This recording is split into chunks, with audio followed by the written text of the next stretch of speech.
In the qualifier stage to the AI Cup, Vladimir Kramnik was defeated by Aradhya Garg, an FM from India.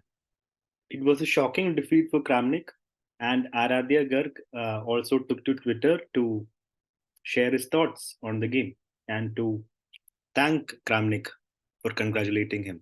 This was before the two games against Hans Niemann. So let us see the final few moments of the game, and then we will have a look at the whole game because it was a wonderful game played by the young FM. Kramnik maybe in some early difficulties here against a player who does not have a GM title. He's one of the qualifiers, David.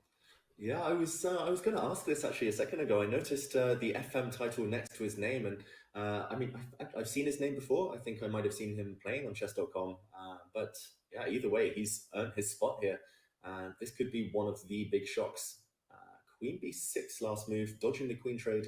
I like it, blockading the pawn as well, and I think potentially a surprise incoming, Robert. Okay, and I see another talented FM against a GM matchup in Sina Mohammed against Hans Niemann. So why And all don't those bishops in the heart of White's position, Black's D and E pawns just running. Still the exchange down, but this looks like, as predicted, an upset. and it was just an exchange. Now it's an exchange with three extra pawns for black. The things have gone wrong. So e3 allows bishop e6. I guess white won't easily be able to stop the pawn after rook takes f7. But there's maybe a drawing mechanism there, David, right? Like rook takes f7, rook f8, rook f7 back. Whoa, I'm not sure. Yeah, there we see it is a blunder e2 there, and I don't think he's reckied with the continuous checks here. Black's king, is he banking on knight g8? But there are some tactics he's going to take now on rook e8. What is happening? Wait, bishop e4. Bishop He's going to e4. block. He wanted bishop g8 check to pick up a new queen, but bishop e4 closes down the line. Oh, and Black's going to queen and pick up a bunch of pawns. I think you have to try bishop takes d5 here and just bank on the fact that the white rook and bishop will fight against the queen, but White's pawns are gone. They're dropping. And you see Kramnik leaning back there. His body language shows he miscalculated. He had a draw miraculously, but letting it slip. And okay, that black h pawn is going to march. This looks like game over, Robert. No fortress here. None whatsoever. And h3. You can even go h2, some more. That does allow the bishop to come up to g2. But David, I don't really see a way for black to go wrong because white is going to run out of defensive move. Exactly. And especially with only 2-3 seconds on the clock for Kramnik, every turn he's fighting for survival. Eventually something will crack. The black king will come in at the right moment. Can white even hold now? I would just wait. King h6. White is stuck. And okay, he's going to find a way. It's been so impressive this game from start to finish, actually. Another name to watch for future. Yeah.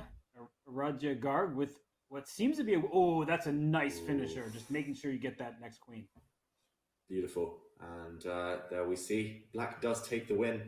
Some rookie moments there in the conversion stage, but in the end, a deserved point. The game started off as an English by Vladimir Kramnik, and after c5, g3, Fianza chose the bishop, and we have a quiet little opening, but suddenly the opening is going to explode. Wait for it. Knight f6, a3. Kramnik wants to gain space in the center and in the queen side and also stop knight b4. Castles, rook b1, preparing b4, and now a6, and here comes b4. Takes, takes, and b5. This is where Kramnik has a sacrifice, which is being invited to be played. Aradhya is inviting Kramnik to do this. What is the sack? Knight takes pawn. Right? Knight takes pawn. If pawn takes back, and we win an exchange. Right? Or we win the piece back with an extra pawn. So Kramnik goes for it. Knight takes pawn, takes, knight takes, and bishop takes. So what does Aradhya have in return for the exchange? The white king is still in the middle. His compensation is queen a5, threatening a discovered attack, and the bishop is hanging. So after bishop goes back, the knight can move anywhere it wants, right? So taking the pawn, another pawn for free, and the king won't be able to castle. So he has got good compensation. If you look at all of black's pieces, they are all placed well, and they can immediately jump in the game. The king, the knight, the rook are all stuck, right? So there is enough compensation for the exchange.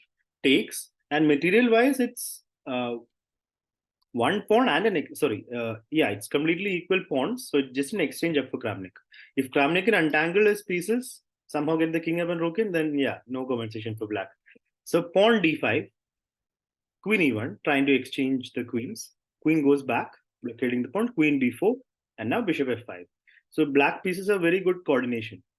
The two bishops are looking lovely. Rook c1, rook a, h3, bishop goes back, and bishop f3, e5, and king g2. So Kramnik finds this way to untangle his pieces. Now he just wants to move the pawn to get the knight out, or h4 to get the knight out.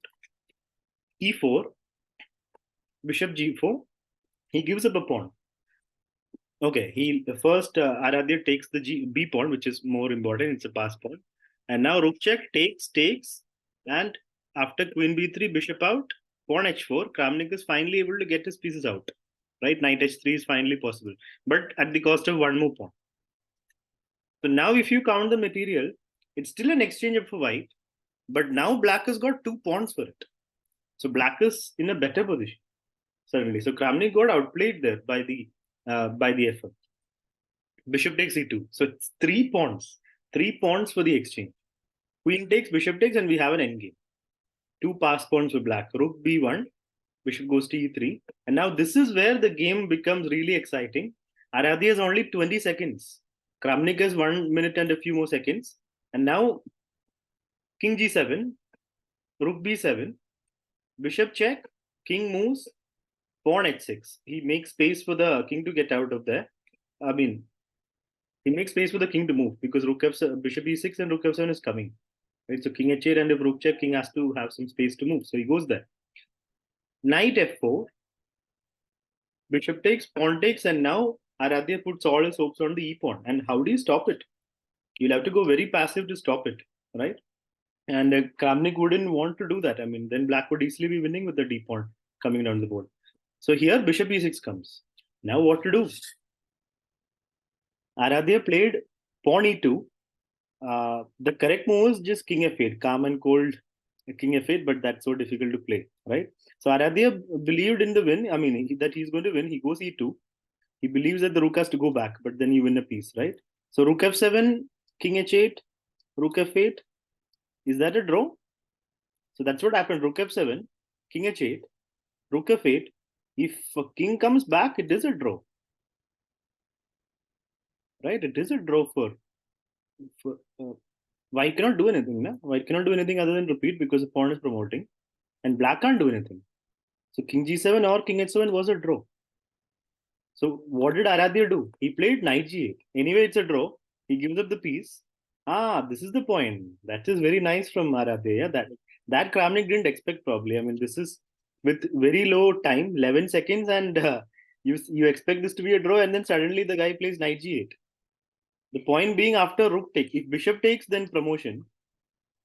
And if rook takes, now the rook has no checks. The king just goes to h7. There's no checks. To give the check, you'll have to come back, right? And if you come back, king g7 is there. So there is no draw here, yeah? There is a study-like draw in this position, which is so hard to find. I mean, it's maybe Magnus would find it. So with 12 seconds on the clock. So the draw is f5. The point being, you're threatening pawn takes pawn, which is checkmate. So if you take, then the rook will come down. So this is the draw. I mean, imagine finding that with 12 seconds on the clock. If pawn takes, the rook comes back, and okay, white is actually winning in that case if the pawn takes, because rook is now active. It's a full rook up. So black will promote, and then white just calmly plays f6. Oh wait, it's mate, so you can't do that. So black will have to play g5, yeah, and then white plays f6. Another nice move to find, because now after black queens, it's a draw. The rook has suddenly got space to give checks. So that is a draw, either f5 or h5, which is difficult. So Kramnik goes rook e8. And now the point being, he wants to give a check and then take the newly formed queen or the pawn. So he missed one move. I mean, there was nothing else to find other than the f5 move. So it's already kind of lost. So after rook e8, Aradhya plays the beautiful bishop e4, stopping the path of the rook. So now after bishop d5, just queens. Kramnik gets 2 pieces, but the queen picks up the pawn. And these are the final moments you saw in the video. Bishop blocks, and then pawn moves, rook moves, pawn h4. He just gets his pawn rolling. Rook comes back, if pawn is gone, and the winning move was very nice. He gives a check. I mean, if you play a rook e3, okay, he played king g3 and then the queen came to g1, and here Kramnik resigned because pawn is promoting. If he played rook e3, that would have been a better try, yeah? Rook e3, then queen d2 check, I believe, or the rook is pinned, so just push the pawn. You just keep pushing the pawn, and when the rook, if the king unpins, the queen can just go in, right? For example, king f3, queen d1, and the pawn is promoting. So that would have been anyway winning. So this is how, I mean, after queen g1, this is how Aradhya won a very nice game against the world champion, showing no fear and playing a very nice opening sacrifice. Sacrifice in exchange against a former world champion and winning it.